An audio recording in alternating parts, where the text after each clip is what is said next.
पूर्व जन्मों में कुछ होता है। बाबा कहा करते थे कि मैं जिससे इस जन्म में मिला हूँ उसके साथ मेरे पुराने जन्मों के कांटेक्ट है, तभी मैं उससे इस जन्म में मिला हूँ। तो अगर मैं कुछ चमत्कारों की बात करूँ, यूँ तो बहुत सारी कहानियाँ हैं, लेकिन आपसे बहुत लोग जुड़े हैं जिन्होंने खुद से ऐसे एक्सपीरियंसेस बताए। अगर एक दो आप कोई कहानियाँ बताना चाहें। उन बच्चों की डेथ के बाद उसको वहाँ दफना दिया जाता था। अच्छा। तो जब बाबा वहाँ पर आए तो लोगों ने बताया कि यहाँ से चीखें सुनाई देती हैं। तो बाबा ने कहा ठीक है, हनुमान जी की मूर्ति स्थापित की जाएगी। जब वहाँ पर हनुमान जी की मूर्ति स्थापित करी गई कि जैसे वो भंडारा तैयार हुआ, पता नहीं कहाँ से 100 बच्चे आ गए और वो 100 बच्चे आके खाना खा के भंडारा खा के चले गए। और बाबा ने कहा ये जो 100 बच्चे थे ना, ये वो अतिरिक्त आत्माएं थी जिनको यहाँ दफन किया गया था। आपके जो बुरे कर्म है उसको आपको भोगना भी पड़ेगा, लेकिन अगर आपकी आस्था बहुत मजबूत होगी तो आपके जरूर जीवन में परिवर्तन भी आएगा, सारे चमत्कार भी होंगे और जो आप चाहते हो उससे कई गुना ज़्यादा बाबा आपको दे देंगे। लेकिन क्योंकि वो अनअवेयर हैं बाबा की शिक्षाओं से, उनको नहीं पता कि बाबा का प्रिंसिपल क्या है, बाबा क्या कहते थे, किस तरह का उनका जीवन का सारा चीज़ें थी। 15 जून को बाबा ने जितने भी मंदिर हैं उनके, कैंची धाम हो, हनुमानगढ़ हो, भूमियाधार हो, काकड़ी घाट हो, उन सभी की स्थापना 15 जून को की थी। नमस्कार, मेरा नाम है श्वेता पंत और स्वागत है आपका उत्तराखंड दर्शन में। तो आज हमारे साथ मौजूद है हनुमान दास जी, जिनका अगर हम रियल नेम बोले तो मनीष पांडे जी है, लेकिन सोशल मीडिया पर जो इनके फॉलोअर्स हैं वो इनको जानते हैं हनुमान दास जी के नाम से, क्योंकि ये बाबा नीम करोली जी महाराज के बारे में जानकारियां देते हैं। इसके अलावा कैंची धाम से जुड़े अगर कोई स्कैम है या फ्रॉड है उसके लिए भी ये लोगों को अवेयर करने का काम करते हैं। तो बहुत स्वागत है सर, सबसे पहले तो आपका उत्तराखंड दर्शन में। जय सिया राम। तो आपसे सीधा सवाल मैं लूँगी कि 15 जून को जो फाउंडेशन डे होता है कैंची धाम का, उसमें बहुत भीड़ उमड़कर कैंची धाम तक पहुंचती है, लेकिन अगर कोई लोग नहीं आ पाते हैं या आते भी हैं तो किस तरीके से साधना करनी चाहिए नीम करोली महाराज जी की, पर्टिकुलरली उस दिन के लिए? आज भारी तादाद में पूरी देश दुनिया से लोग कैंची धाम आ रहे हैं, बाबा के अन्य मंदिरों में आ रहे हैं, लेकिन क्योंकि वो अनअवेयर हैं बाबा की शिक्षाओं से, उनको नहीं पता कि बाबा का प्रिंसिपल क्या है, बाबा क्या कहते थे, किस तरह का उनका जीवन का सारा चीज़ें थी। तो सब कोई अपने अपने हिसाब से चीज़ें कर रहा है। तो देखिए बहुत बेसिक बात है, 15 जून को बाबा ने जितने भी मंदिर हैं उनके, कैंची धाम हो, हनुमानगढ़ हो, भूमियाधार हो, काकड़ी घाट हो, उन सभी की स्थापना 15 जून को की थी। अच्छा। इसलिए 15 जून को कैंची धाम में मेला लगता है। Point number 1। पॉइंट नंबर 2, बाबा आप खुद सोचे ना, कोई संत या कोई स्पिरिचुअल लीडर पर्टिकुलरली एक दिन के लिए कोई भी अपनी इंफॉर्मेशन नहीं देगा। तो बाबा तो कह रहे हैं हर दिन गरीबों को खाना खिलाओ, हर दिन भगवान का नाम लो, हर दिन सेवा करो, हर दिन जरूरतमंदों की हेल्प करो। तो 15 जून को भी यही करना है, डेली यही करना है। 15 जून के दिन भी अगर आप कैंची धाम नहीं आ पा रहे हैं तो अपने घर में थोड़ा सा भोजन बनाइए, उसको अपने आसपास जो गरीब लोग दिख रहे हैं उसको बांट सकते हैं। भूखे बेजुबान जानवर होते हैं उनको, गाय को, कुत्ते को, बिल्ली को, जो भी फीड कर सकते हैं, चींटियों को आप दाना दे सकते हैं, मतलब आटा खिला सकते हैं। मतलब कुल मिलाकर बात यह है कि 15 जून को भी आपको वही करना है, हनुमान चालीसा का पाठ करना है, राम राम का जाप करना है, भूखों को भोजन कराना है, हर दिन एक ही करना है। हमारे साथ दिक्कत क्या है, इंसान बाकी दिन तो पाप करेगा, एक दिन सोचता है कि आज व्रत कर लेता हूँ, या एक दिन सोचेगा कि आज 15 जून का है तो उस दिन मैं कोई अच्छे कर्म कर लेता हूँ। एक दिन से कुछ नहीं होगा, जो डेली लाइफ का रूटीन है वो सुधरेगा तो फिर कल्याण होगा। अगर हम आपकी बात करते, देखिए आप इतनी सारी चीज़ें बता रहे हैं और बहुत लोग, 1.5 लाख से ऊपर आपके फॉलोअर्स हैं जो आपको हर दिन सुन रहे हैं, मिलियंस में व्यूज़ हैं आपके, तो आपको लोग सुनते हैं, आपको लोग फॉलो करते हैं, आपकी बताई हुई बातों को लोग मानते हैं। आप अपने जीवन में इसको कितना उतारते हैं? देखिए कोई भी चीज़ एक दिन में नहीं होती। तो जब मेरी लाइफ में बहुत स्ट्रेस था तो मैंने शुरुआत करी थी कि बाबा ने कहा कि सबको खाना खिलाओ। मतलब बाबा का मेन प्रिंसिपल है कि भूखे को भोजन करवाना ही भगवान की प्राप्ति का पहला मार्ग है। कि अगर आप कोई आदमी सामने भूखा है, रो रहा है, आप उसको खाना नहीं खिला रहे हो और दिया बत्ती कर रहे हो, एक तरह से हनुमान चालीसा पढ़ रहे हो, तो आपने क्या भक्ति से सीखा? अगर वो भक्ति आपको सेंसिटिव नहीं बना रही तो उस भक्ति का कोई फायदा नहीं है। बिल्कुल। तो मेरा पर्टिकुलरली क्या है, इस वक्त बाबा के इस प्रिंसिपल को अपनाते हुए सबसे पहली सेवा तो ये मैं कर रहा हूँ कि बहुत सारे लोग कैंची धाम आते हैं जिनको पता नहीं है कि कौन से मंदिर हैं, वहाँ आरती कितने बजे होती है, मंदिर कितने बजे खुलता है, कहाँ कहाँ और बाबा के मंदिर हैं, उस मंदिर में क्या चढ़ता है नहीं चढ़ता है, ऑनलाइन हवन होता है नहीं होता है, आश्रम में रुक सकते हैं नहीं रुक सकते हैं। तो बहुत सारे लोगों से, लाखों लोगों से फ्रॉड हो रहा था। तो मैं पहले वीडियोज़ बना के पहली सेवा तो ये कर रहा हूँ कि लोगों को अवेयर कर रहा हूँ कि भैया बाबा जो हैं वो भारतीय संत हैं, सनातन धर्म के संत हैं, उनकी नज़र में सेवा और भक्ति सबसे बड़ी चीज़ है। दिखावा, आडंबर, ढोंग उनको बिल्कुल पसंद नहीं है। तो आप इस फेर में ना पड़े कि महंगा ये चढ़ा दूंगा तो कृपा हो जाएगी। आपको क्या करना है, सेवा करनी है। और इस सेवा के अलावा मैं गरीबों को भोजन कराना, अनाथ बच्चियों की फीस भरना, गौ माता की सेवा करना, ओल्ड एज होम या जो मेंटली डिसेबल्ड बच्चे हैं उनके वहाँ राशन प्रोवाइड करना, ये सारे काम करता हूँ। उसके बाद भगवान का नाम लेता हूँ। तो मेरे लिए बाबा का मतलब इतना ही है कि अगर आपके आसपास आपके दोस्त हैं, आपके परिवार के लोग हैं, आपके सराउंडिंग में अगर कोई ऐसा है जिसको आपकी जरूरत है किसी भी फॉर्म में, तो उसके हेल्प कर दो। ये बाबा का मतलब भक्ति है, ये बाबा की सेवा है। आपको विशेष तौर पर जाके 5,000 लोग को भंडारा नहीं कराना है। अगर आप ही का कोई दोस्त है वो मतलब मेंटली डिप्रेशन में है, आप उससे सिर्फ बात ही कर ले रहे हो, कन्वर्सेशन कर ले रहे हो, वो भी सेवा है। तो आपको ये सारी नॉलेज, मतलब बाबा के कार्यों की एक नॉलेज अगर मैं बोलूं, या फिर बाबा जी की तरफ आपकी जो आस्था बढ़ी, ये कैसे आप तक पहुंचा है? इस 5-7 साल की जर्नी में जब मैं बाबा के साथ बहुत जुड़ा हुआ हूँ, तब मेरे इस कंक्लूजन में आ चुका हूँ कि हम बाबा को नहीं चुनते या हम किसी गुरु को नहीं चुनते। गुरु आपको चुनता है, आपके अंदर कुछ उसको ऐसा नजर आता है, पूर्व जन्मों का कुछ होता है। बाबा कहा करते थे कि मैं जिससे इस जन्म में मिला हूँ उसके साथ मेरे पुराने जन्मों के कांटेक्ट है, तभी मैं उससे इस जन्म में मिला हूँ। अगर पुराने जन्म में कांटेक्ट नहीं हो तो मैं इस जन्म में नहीं मिलता। मैंने बाबा के बारे में जब चीजें पढ़नी शुरू करी तो मेरे को बहुत सुकून सा मिलने लग गया। तो बाबा की कृपा से मैं खुद ही बार बार कैंची धाम आने लगा। उसके बाद जितने बारी मैं कैंची धाम जाता था तो मुझे वहाँ से धीरे धीरे वहाँ के लोकल्स मुझे बताते थे कि बाबा तो हनुमान चालीसा पढ़ने के लिए कहते थे, बाबा तो राम राम का जाप करने के लिए कहते थे, बाबा का तो ये रहता था कि बाबा कहते भंडारा कराओ, भोजन कराओ। तो यही सारी चीजें मुझे बहुत अट्रैक्ट करती थी। तो ऐसा नहीं है कि एक दिन मैंने सोचा कि मुझे नीमकरी धाम जाना है और मेरी लाइफ बदल जाएगी, कुछ नहीं था। मेरे घर के पास एक बहुत अच्छी जगह थी, मैं रेगुलर वहाँ जाया करता था और धीरे धीरे धीरे धीरे धीरे भक्ति, सेवा, ये सारी चीज़ अट्रैक्ट करने लग गई।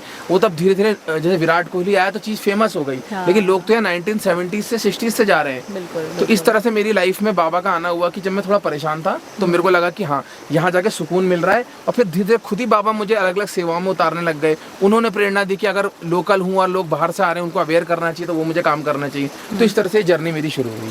तो अगर मैं कुछ चमत्कारों की बात करूँ, ये तो बहुत सारी कहानियां हैं, लेकिन आपसे बहुत लोग जुड़े हैं जिन्होंने खुद से ऐसे एक्सपीरियंसेस बताए। अगर एक दो आप कोई कहानियां बताना चाहें तो? देखिए, मैं आपको ना दोनों तरह की कहानियां बता देता हूँ। पहली कहानी बताता हूँ, कुछ ऐसी कहानियां जो बाबा से जुड़ी हुई हैं, जो मैंने अभी तक अपने किसी भी पॉडकास्ट में नहीं सुनाई हुई हैं। और फिर कुछ ऐसी रियल लाइफ कहानियां बताऊंगा जो मेरे साथ या मेरे आसपास के लोगों के साथ हुई थी। ठीक है, बाबा के बारे में सबसे बड़ी कहानियों में से एक कहानी है कि अपने यहाँ से कैंची धाम से 12 किलोमीटर दूर भूमियाधार आश्रम है। भूमियाधार आश्रम के पास एक आदमी हुआ करता था। उस आदमी को बाबा अपने साथ रखते थे एज अ ड्राइवर। उसका नाम था युधिष्ठिर।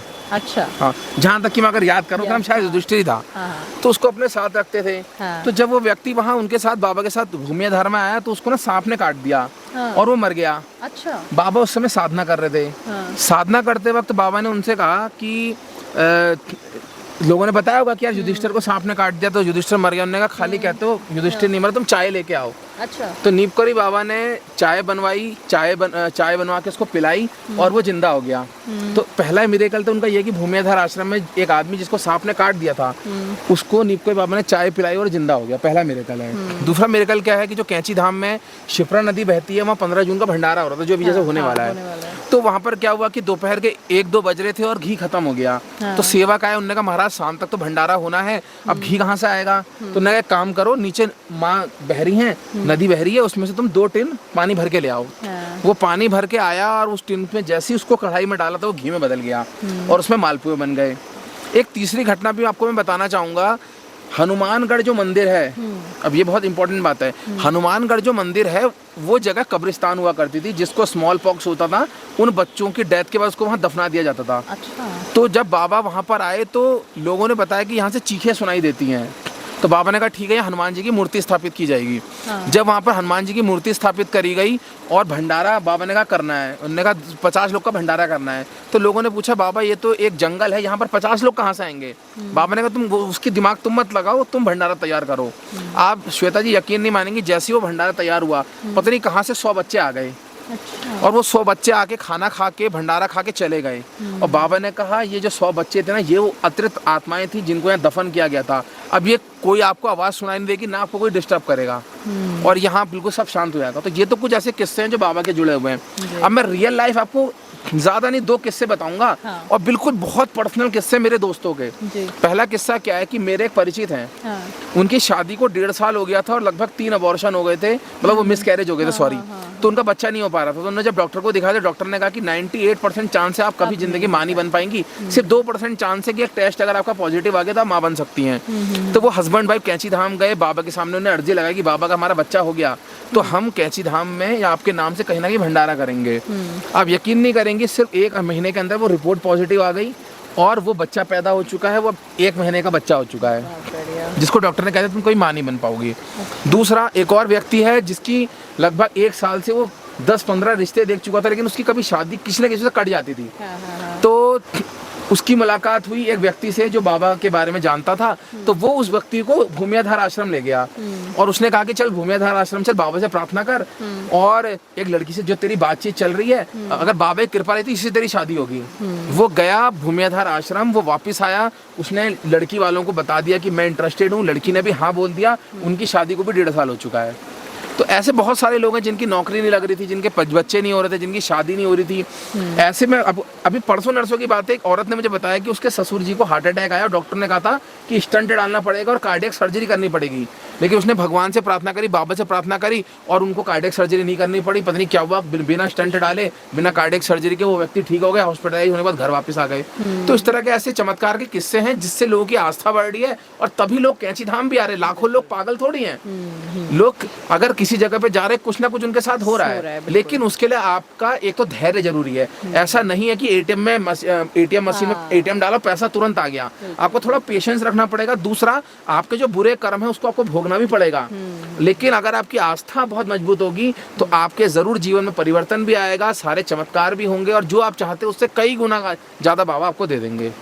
तो अगर हम इस बारे में बात करें, जैसे आपने कहा आपके पर्सनल एक्सपीरियंसेस या लोगों के एक्सपीरियंसेस होते हैं, या कहते हैं कि जब कोई रास्ता अगर बाबा को किसी को दिखाना होता है तो क्या कुछ साइंस होते हैं? क्या कभी ध्यान में बाबा आते हैं, सपने में बाबा आते हैं, या क्या ऐसा कुछ होता है? देखिए, एक चीज़ तो ठीक है, आपने बहुत अच्छी कही कि कई बार क्या होता है कि जब हम बहुत ज़्यादा भक्ति में होते हैं ना, हम भगवान का नाम जपते हैं, हम अपने इष्ट को जपते हैं, तो वो सपने में तो आते हैं। तो मेरे तो कई बार मतलब हनुमान जी सपने में आ चुके हैं, कैंची धाम सपने में आ चुका है, नीपकरी बाबा सपने में आ चुके हैं, कैंची धाम के जो प्रबंधक विनोद जोशी जी हैं, इस वक्त के जो प्रबंधक प्रदीप शाह जी, ये भी मेरे सपने में आए हैं। अच्छा। हाँ, ये मेरे आए हैं सपने में, पहली बात। दूसरी बात, जब आपके ऊपर बाबा की कृपा होती है तो बाबा क्या करते हैं ना, कोई आपका ऐसा समय आ जाएगा कि जब आपकी कोई मदद नहीं कर रहा होगा, आप हर तरफ से निराश हो गए, आपको लग रहा है कि अब आत्महत्या का समय आ गया, अब कुछ नहीं रह गया, तभी एक अननोन आदमी आपकी मदद कर देगा। अच्छा। जैसे मैं अपना किस्सा बता सकता हूँ कि एक ऐसा समय आ गया था जब मुझे लगता था कि यार मैं ना मेरी जॉब भी अच्छी चल रही है, ना पर्सनल लाइफ अच्छी चल रही है, घर में भी चीज़ें अप्स एंड डाउन चल रहे हैं और मुझे लगा था कि मेरा कुछ नहीं हो सकता। तब सामने से कहीं से मुझे पता चला कि आउटलुक में मैं आर्टिकल लिख सकता हूँ और इस तरह से मेरी जॉब लग गई। फिर ये मैंने सोचा नहीं था, मैंने कहा लोगों के साथ फ्रॉड हो रहे थे, मुझे बताना चाहिए कि आश्रम में रुकना अलाउड नहीं है। मैंने कोई ये सोचा नहीं था कि मेरे को 1.5 लाख फॉलोवर करने, करोड़ों व्यूज लाने। मैंने कहा लोगों की मदद करता हूँ। और अचानक से मैं विनोद जोशी जी के घर, जो कैंची धाम के प्रबंधक, उनके घर में जाने का मौका मिल गया। मुझे जानकारी मिल गई बाबा के बारे में। मैंने कहा मेरे पास जानकारी मैं बता सकता हूँ, और देखते देखते 1 साल के अंदर 1.5 लाख फॉलोवर हो गए हैं। तो ये सारी चीज़ें ऐसी हैं कि एक तो बाबा सपने में आएंगे, दूसरा ऐसे लोग आपकी मदद करेंगे जिनको आप जानते ही नहीं होंगे। अननोन लोग आपके सर्किल में आ जाएंगे, अननोन लोग आपकी मदद कर देंगे, उनसे ज़्यादा मदद कर देंगे जिनके साथ आपका खून का रिश्ता होगा। बिल्कुल। तो आपको ये साइंस समझना होगा कि यार ये जो अननोन आदमी मेरे जीवन में आए, अपने आप नहीं आए, it is not a coincidence. ये बाबा नहीं मेरी मदद करने के लिए किसी के मन में ऐसी भाव पैदा करेगी यार उसकी हेल्प कर दे। तो इस तरह से मतलब बाबा आपकी हेल्प करते हैं। देखिए, नीम करोली महाराज जी को लोगों ने पहले देखा है, वो अपनी बात कह के अब इस दुनिया में अभी नहीं है, मतलब फिजिकल फॉर्म में नहीं है। लेकिन हम प्रेमानंद महाराज जी जो अभी इस समय दुनिया में फिजिकल फॉर्म में हैं, उनकी कुछ ऐसी चीज़ें लोग फॉलो कर रहे हैं। उन्होंने बस नाम जप को सबसे बड़ा बताया। आपने भी यही कहा अभी थोड़ी देर पहले कि हनुमान चालीसा का पाठ करो और ये सब चीज़ें करो। कितना फ़र्क पड़ता है, आप करते हैं ये चीज़ें, आपने भी बोला, तो कितना फ़र्क पड़ता है, कितना माइंडसेट चेंज होता है, शिफ्ट होता है इन चीज़। ऐसा मेरे लाइफ में कई बार हुआ है कि मैं बीमार पड़ा हूँ और मैंने कोई दवाई नहीं ली। मैं ये एंडोर्स नहीं कर रहा हूँ कि आपको डॉक्टर को बिल्कुल दिखाना है, मैं अपना अनुभव बता रहा हूँ कि मैं बीमार पड़ा, मेरी रिपोर्ट सही नहीं आई, मैंने कहा मैं डॉक्टर की दवाई नहीं लूंगा, मैं परहेज करूंगा और भगवान का नाम लूंगा। और धीरे धीरे रिपोर्टें नॉर्मल आने लग गई। मतलब बहुत सारी चीज़ें रहती हैं हर किसी की लाइफ में, लेकिन एक ऐसा स्ट्रेंथ देता है भगवान का नाम कि आप किसी भी कठिन सिचुएशन से घबराते नहीं हैं। आप सोचते हैं जा सकता क्या हो जाएगा, मौत हो जाएगी ना, मरने के बाद भी तो बाबा से मिलन होगा, तो डरना किस बात का है। तो ये जो पॉजिटिविटी है डर से लड़ने की, ये कहीं ना कहीं बाबा की भक्ति से आती है, नाम जप से आती है। और हर किसी को मैं ये नहीं कहता कि आप बहुत सारे प्रैक्टिसेस करिए, मैं ये नहीं कहता कि आपको बहुत दान पुण्य करना है। इतना है दिन भर में थोड़ा जितना समय मिले भगवान का नाम ले लीजिए, वो भगवान का नाम ही आपसे सारे बदलाव कराएगा। मैं एक यूथ के लिए और मैसेज देना चाहता हूँ। बहुत सारे लोग कहते हैं कि हम मांस खाते हैं, क्या हम बाबा की भक्ति कर सकते हैं? हम शराब पीते हैं, क्या हम बाबा की भक्ति कर सकते हैं? हम एक तरह से रोज हनुमान चालीसा नहीं पढ़ते, हम मंदिर नहीं जाते, क्या हम बाबा की भक्ति कर सकते हैं? तो मैं एक ही चीज़ कहता हूँ कि जब आप भगवान का नाम लेंगे, बाबा का नाम लेंगे, हनुमान चालीसा पढ़ेंगे, तो वो नाम ही आपके अंदर बदलाव कर देगा। मैं आज पहली बार ये कैमरे में बता रहा हूँ कि अपनी लाइफ में मैं खुद भी मंदिर नहीं जाता था, हनुमान चालीसा नहीं पढ़ता था, मुझे बचपन से लेके कोई ऐसा भगवान की भक्ति का नहीं था। लेकिन जैसे जैसे नाम लेना शुरू करा, खुद ब खुद लाइफ में ऐसे चेंजेस आ गए कि अब सुबह से शाम तक सिर्फ भगवान का स्मरण रहता है, सिर्फ भगवान की बातें रहती हैं, और कोशिश रहती है कि जो मेरी लाइफ है वो कैसे भगवान के कामों को करने में समर्पित हो जाए। तो मैंने ये नहीं सोचा कि यार मैं तो हनुमान चालीसा नहीं पढ़ता, क्या मैं बाबा के भक्ति कर सकता हूँ? यार मैं तो मंदिर नहीं जाता, क्या मैं भगवान का भक्त हो सकता हूँ? नहीं, मैंने भगवान को मानना शुरू कर दिया। उन्होंने मुझे अपने अनुसार खुद ही डाल दिया। गलत चीज़ें खुद ही छूट गई, अच्छी चीज़ें खुद ही आ गई, गलत दोस्तियाँ खुद भी हट गई, अच्छा सर्किल, सात्विक सर्किल खुद जीवन में आ गया। तो ये जो संगत है, ये जो सारी चीज़ें हैं, ये भगवान खुद करते हैं। तो जैसा कि आपने बताया 15 जून को मालपुए बनाए थे, वो जो घी जब शिप्रा नदी से लेके आए थे, चमत्कार में गिना जाता है। तो क्या यही कारण है कि अब जो मेला होता है उसमें मालपुए का प्रसाद दिया जाता है? हाँ, देखिए क्या है कि जब से ये मेले हो रहे हैं बाबा के, और इसके पीछे का जो मुझे रीज़न रहता है मैं आपको बताता हूँ कि जो बाबा का जन्म कहाँ हुआ था। बाबा का जन्म होता उत्तर प्रदेश के अकबरपुर गांव, फिरोजाबाद डिस्ट्रिक्ट में। तो यूपी के साइड ना, देखो मैं पहाड़ में पैदा हुआ हूँ, लेकिन मैं पहाड़ी नहीं हूँ उस सेंस में कि मेरे रूट्स जो फोर फादर थे वो पहाड़ के नहीं थे। हाँ। तो ये जो मालपुआ जो मेन टर्म है, या जो ये मिठाई है, ये जो पकवान है, ये बेसिकली यूपी में ज़्यादा बनता है, मथुरा वृंदावन यूपी के अधिकतर जिलों में। तो क्योंकि ये बाबा पैदा वहाँ पर हुए, बाबा ने मंदिर भी वहाँ बनाए, नीम करौरी में, अपना वृंदावन में, लखनऊ में, कानपुर में। तो वहाँ एक तरह से ट्रेंड हो गया कि बाबा के जितने भी भंडारे होंगे उनमें मालपुए का प्रसाद बना करेगा।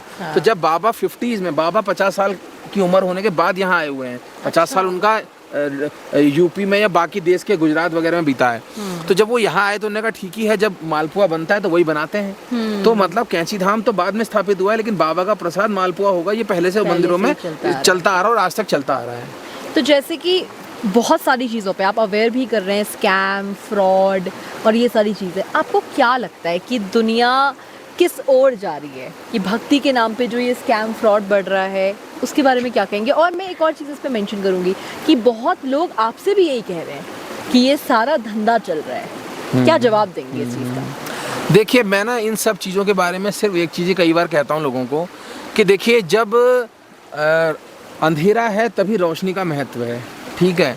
तो इस घनघोर समय में जब तक राक्षस नहीं होंगे, जब तक गलत लोग नहीं होंगे, जब तक फ्रॉड नहीं होगा, जब तक ऐसी चीज़ें नहीं होंगी जो हमें शर्मसार करेंगे कि ये धर्म के नाम पे क्या धंधा हो रहा है, तब तक मेरे जैसे या और भी जो ऐसे लोग हैं जो सनातन धर्म की बात कर रहे हैं, जो अवेयर कर रहे हैं, उनका कोई मूल्य नहीं रह जाएगा। भगवान कहते हैं कि समय का प्रभाव पड़ता है। देखिए, कलयुग चल रहा है तो आपको नज़र भी तो आना चाहिए कलयुग चल रहा है।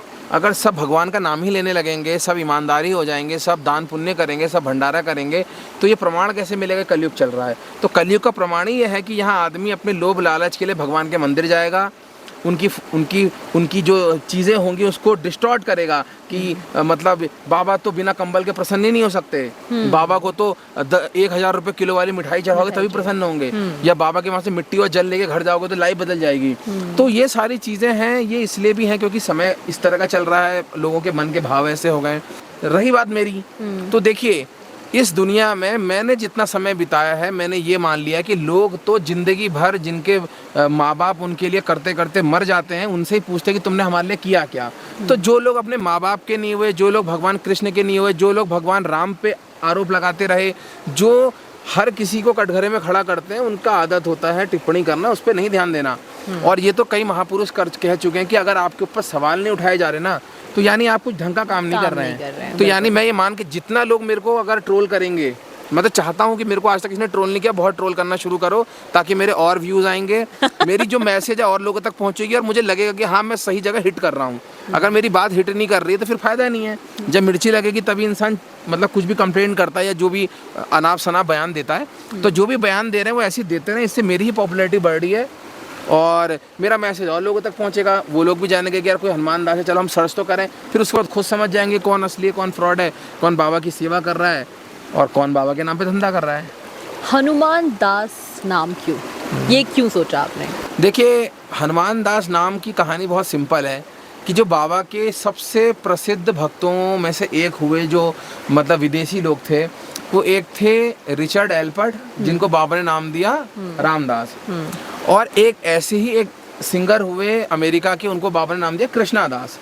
तो मुझे ऐसा लगा कि यार मैं अपनी लाइफ में क्या करना चाहता हूँ, मैं अपनी लाइफ में बाबा के मैसेज को आर्टिकल्स के थ्रू, वीडियोस के थ्रू, लेक्चर्स के थ्रू, पॉडकास्ट के थ्रू, बुक्स के थ्रू पहुँचाना चाहता हूँ। तो ये काम रामदास करते थे। और मैं भजन भी गाता हूँ, तो मैंने कहा मुझे भजन के थ्रू भी भक्ति पहुँचानी, तो वो काम कृष्णदास करते थे।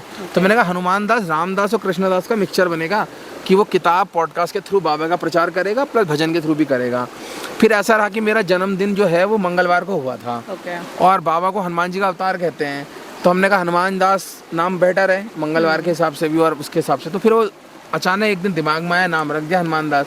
अब ठीक है, लोग अच्छा मान रहे हैं उसको, आगे नाम चल रहा है, वो तो भगवान की कृपा से है। इतनी सारी बातों के बाद जैसे लोगों के मन में एक बहुत डाउट होता है कि यार ये भला तो सिर्फ विराट कोहली का ही हो रहा है, स्टीव जॉब्स का ही हुआ, या अब आपके फॉलोअर्स हो गए तो आपका हो गया, हमारा तो कुछ नहीं होगा, हम खाली क्यों ये चीज़ें करें? क्या सही क्या गलत, क्या कहना चाहेंगे ऐसे लोगों को? देखिए, इसके बारे में ना मैं दो बातें कहना चाहूँगा।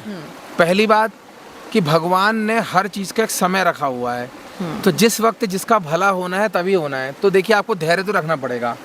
पहली बात छोटी सिंपल कि जब बारिश आएगी तभी फसल पे पानी पड़ेगा, तभी फसल अच्छी होगी। तो हर चीज़ का टाइम होता है। आप सोच रहे हो कि आज ही भक्ति करनी शुरू हो गई और आज ही काम बन जाएगा, ऐसा नहीं है। दूसरी बात कि हर ताले की एक चाबी होती है। बाबा ये गारंटी नहीं दे रहे कि मेरे ही थ्रू आपका हल होगा। लेकिन जरूर है, आप भगवान की भक्ति में आएंगे तो हो सकता है बाबा से आपका काम ना बने, खाटू श्याम जी से बन जाए, देवी माँ से बन जाए, वैष्णो देवी से बन जाए, केदारनाथ जी से बन जाए। आप भक्ति में तो उतरिए। बिल्कुल हो सकता है कि आप दिन रात बाबा का नाम लें, आपका काम ना बने, लेकिन जैसी बाबा का नाम लेते हो आप भक्त बन जाएं, और जैसी आप भक्ति अपनी शुरू करें और आप वैष्णो माता के वहाँ जाएं और वहाँ आपका काम बन जाए। तो हमें ये बिल्कुल नहीं सोचना है कि हमारा काम नहीं बन रहा है तो बाबा की शक्ति नहीं है, बाबा पे डाउट नहीं करना है। हमें निस्वार्थ भक्ति करनी है, चीज़ें जब अपने समय पे होनी होंगी तो हो जाएंगी। तो आज की इन सारी बातों से समझ में यही आया है कि अगर हम खुद को समर्पित कर दें बाबा के नाम पे, जैसा अभी आखिरी में आपने कहा कि बाबा ही नहीं, किसी भी भगवान के नाम को अगर हम अपने जीवन में भक्ति लेकर आए और नाम जप का अगर हम लोग एक आदत डाल लें और हर दिन जो हनुमान चालीसा है उसे पढ़े, ज़रूरी नहीं है आप मंदिर आ रहे हैं, ज़रूरी नहीं है आप हर दिन दिया जला रहे हैं, हर दिन पूजा कर रहे हैं, बस हमें भगवान से किसी भी तरह से कनेक्ट करना है। मेडिटेशन एक बहुत अच्छा ज़रिया है जिससे आप ये सारी चीज़ें कर सकते हैं।